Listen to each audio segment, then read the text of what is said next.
ఈరోజు వర్షం చూడండి ఎలా పడదు.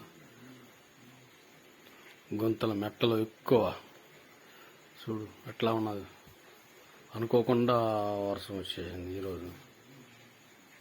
రోడ్లన్నీ నీళ్ళు తట్టి బరువు అట్లా కడదండి ఎలా ఉన్నాయో. మామూలు కూడా ఈరోజు వర్షం రైతులకి ఇబ్బంది లేకుండా పరిచింది.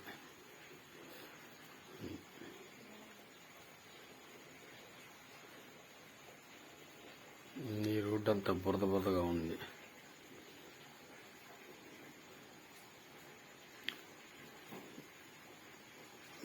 ఆ రోడ్డు దగ్గర చూడండి ఎంత నీళ్ళు ఉన్నాయో.